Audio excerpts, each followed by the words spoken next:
Our next company is Nico Resources Limited. ASX code is NC1. The company has a market cap of approximately 15 million. Nico Resources is focused on their Wingellina project, which is in development or is a development-ready large resource project with a demonstrated ability to produce nickel and cobalt sulphates, sulphides, and hydroxides. Presenting today is Managing Director and Chief Executive Officer, Jonathan Shellabear. Jonathan, welcome to the network. Please take it away. Thanks, Manny, and slight change of pace from the previous presentation. But so as Manny mentioned, the main asset of Nico Resources is the Wingellina nickel cobalt project. It's located in WA near the border of Northern Territory and South Australia. It is a world-class undeveloped asset. It has an ore reserve of 1.56 million tonnes of contained nickel and about 123,000 tonnes of contained cobalt within a reserve of 168.4 million tonnes at 0.93% nickel and 0.07% cobalt. So it is one of the largest nickeliferous limonite deposits in the world, undeveloped deposits in the world, and it is the largest undeveloped oxide type nickel cobalt project in Australia. We recently completed a PFS on the project in late 2022, which followed on from a previous pre-feasibility study which was completed by Metals X in 2008. And that was based on the production of throughput of 4.3 million tonnes per annum of ore to produce a mixed hydroxide precipitate, which contains both cobalt and nickel. So total production there on a nickel basis was about 40,000 tonnes per annum and about 3,000 tonnes per annum of cobalt for a minimum of 42 years. So it is a very, very large undeveloped project. A couple of reasons that it hasn't been developed in the last 20 odd years. Firstly, the nickel market obviously is extremely volatile. We've had periods where it's been very strong nickel price, and now we're in a period where it's a reasonably low nickel price. The other major issue has been one of logistics.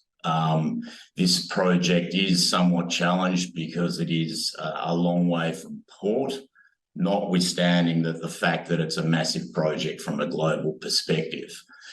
A huge advantage is that the federal, state and territory governments are spending $1.2 billion on upgrading and sealing the Outback Way.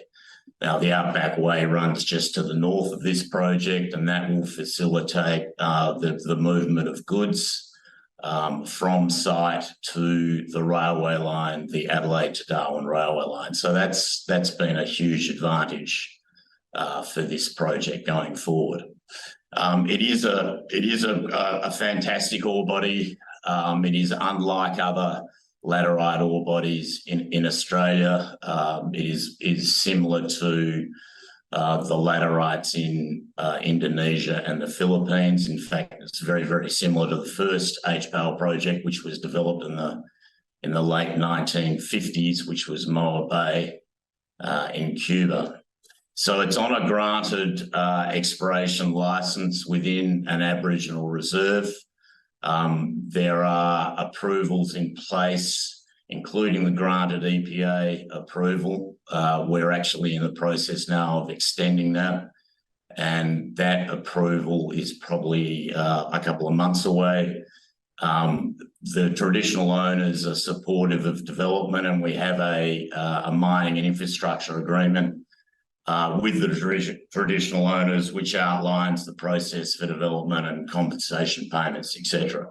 So all the pieces of the puzzle are there, and it's just a matter of putting it all together and developing this project. We're doing a hell of a lot of work on metallurgical studies. You may have a look at the ASX releases that we've put out in the last couple of months on metallurgical test work. We have a resource update which is imminent. So there's a lot of work underway to progress this project to DFS so we can make a development decision at some point in the not too distant future. So if we go to the next slide. So just a quick rundown of the company summary. The board and management, Peter Cook is the chairman. You may know Peter has a long and he's a very experienced mining company executive. Myself, Rod Corp, Stuart Finlay, and Brett Smith, who is the MD of Metals X. This project actually was a demerger out of Metals X. Peter Cook was previously the managing director and then the chairman of Metals X. And Peter and I came on board in April last year to push this project through to development. Board and management are very much aligned with shareholders. We control about 23% of the issued capital of the company. So there is a very focused alignment with shareholders. Current market capitalisation when I did this was about $16 million. As at the end of December, we had $7 million in cash. So I'll talk about the comparative values issues, I think, a little bit later. But for a project of this size to have an enterprise value of below $10 million, I think is ridiculous, but it's the market. Just a quick rundown of the company and the asset history, which I think is important to get a good understanding of. Wingellina was originally discovered by International Nickel, International Nickel being the large Canadian company which was acquired by Vale in the mid-2000s. They undertook a significant amount of activity on the project until about 1970, when access was denied and it was proclaimed an Aboriginal reserve in 1975. It essentially went into abeyance for a long period of time, in excess of 25 years, until Acclaim Exploration managed to get access and reached an agreement with the local traditional owners. And Metals X subsequently acquired Wingellina in 2006. They proceeded to do a lot of work on the project, bearing in mind that a lot of work was completed by Inco previously, but a lot of that exploration data needed to be updated. That culminated in a pre-feasibility study completed by Metals X in 2008. The Wingellina project agreement was signed and registered as an Indigenous Land Use Act with the local traditional owners in October 2011. And EPA approval was granted in 2016. And as I mentioned, we are going through that process to extend that EPA approval at the present moment in time, which is not too far off. So we demerged, Nico demerged from Metals X to focus on the development of Wingellina and commence trading on the ASX in January 2022. And in late 2022, we released the updated PFS. So if we can go to the next slide. So that PFS, the metrics of that PFS, again, to produce a mixed hydroxide precipitate containing about 3,000 tonnes of nickel and about 3,000 tonnes of cobalt. Long life, 42 years, competitive cash costs after cobalt credits, bearing in mind there is a sizable cobalt credit. If you use the current cobalt price, it knocks about $1.20 off the all-in sustaining cost. So essentially a margin of around about EBITDA margin of around about 50%. Again, logistics is important, and we've done a huge amount of work on logistics over the last 12 months or so. And that is definitely changing because the Adelaide-Darwin railway line is underutilised. and the completion of the Outback Way, sealing of the Outback Way is going to make a huge difference and will open up this area. BHP have the West Musgrave project immediately to the west of us. It's about 120 k's to the west. So this area within the Musgraves is definitely opening up for development. So we're very, very well placed to take advantage of that. The NPV of the project was in excess of $3 billion. That was based on a $2.9 billion capex, which included a contingency of $520 million. At that time, the nickel price was about $30,000 a tonne, but the feasibility was conducted on a forecast long-term real price of $21,472 a tonne and an exchange rate of 67 cents.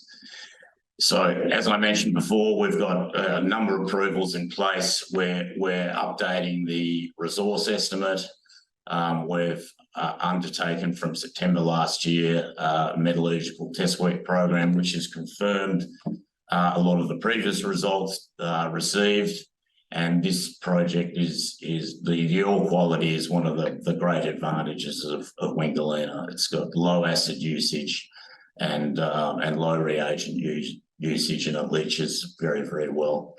So we're currently completing our logistics studies. There's ongoing heritage work, as you can imagine, and we continue to engage with the various stakeholders, including government organisations and the local landowners.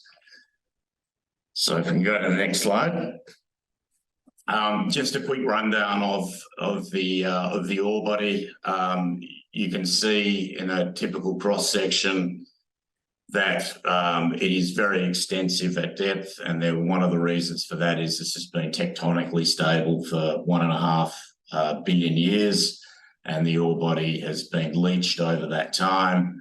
Manganese has been removed from the profile and silica, and you're left with a high iron enriched in nickel and cobalt. So it's perfectly suited for HPAL.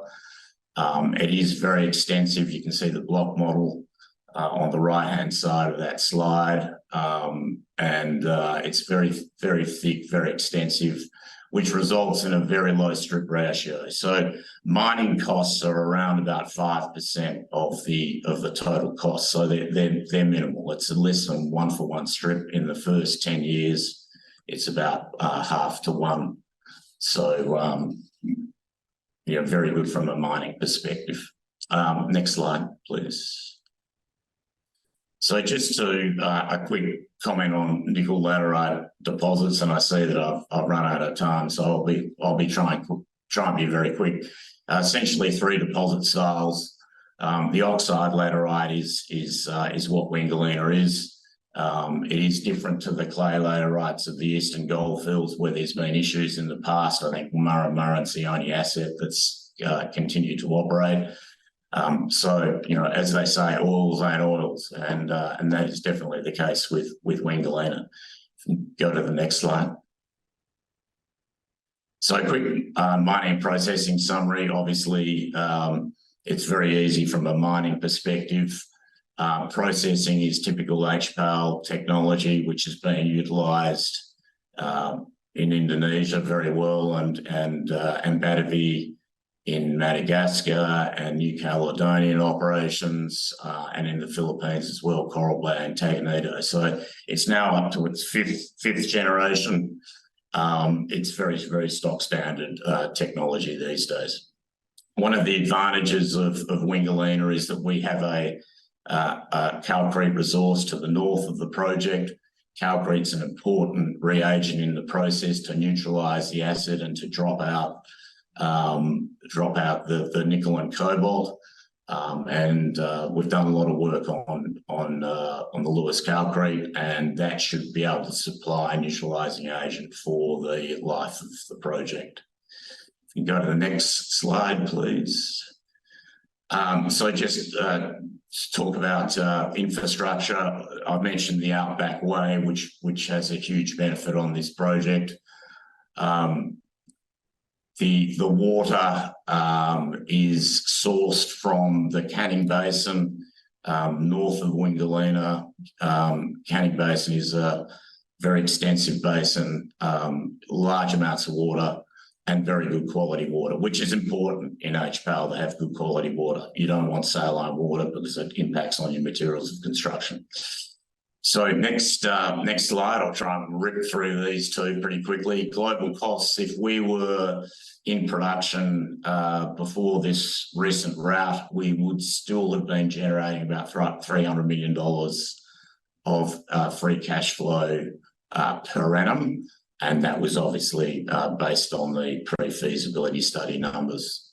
So we would be competitive. The issue is the massive capital up front. Next slide, please, Manny. So I just want to leave you with this because I think it's important. You can see where Wingellina sits with respect to our comparable companies listed on the ASX. It is the largest undeveloped asset by reserves. It has the highest grade.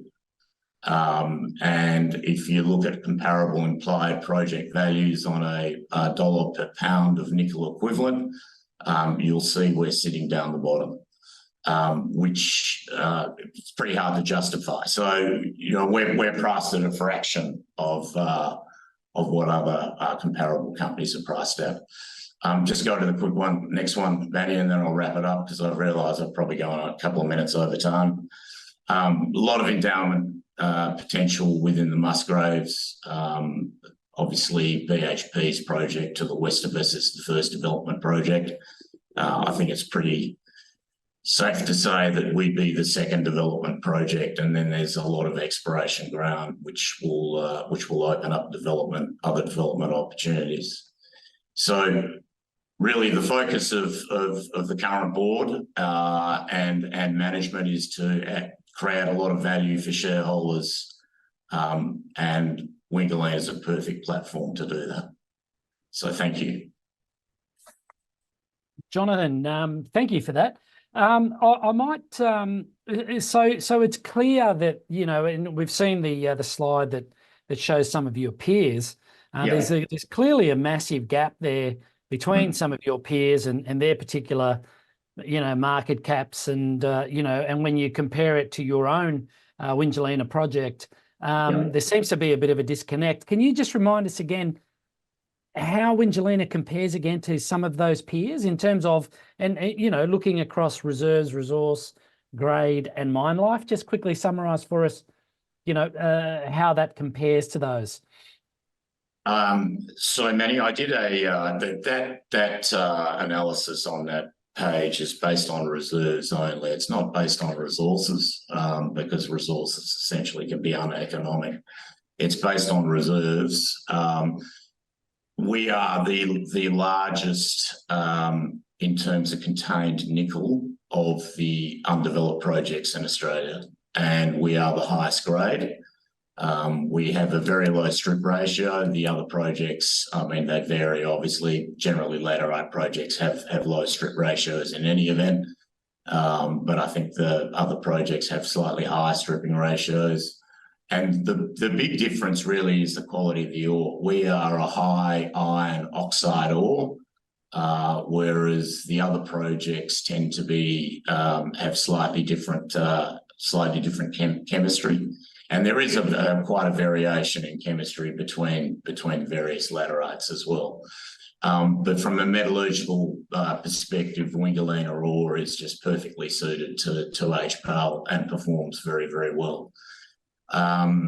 So that's really it in a nutshell. And the principal issue, I think, is that people see that this project is challenged from a logistics perspective. Well, that's changing, and that is changing significantly. And the other issue has been power.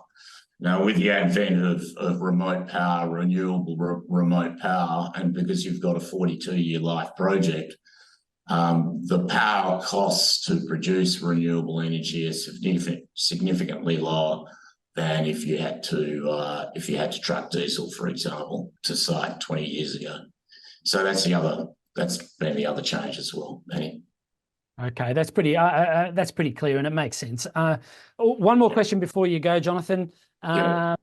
How are discussions going, if any, with potential off-takers or potential partners? Are you seeing much interest there from from those sort of from that angle?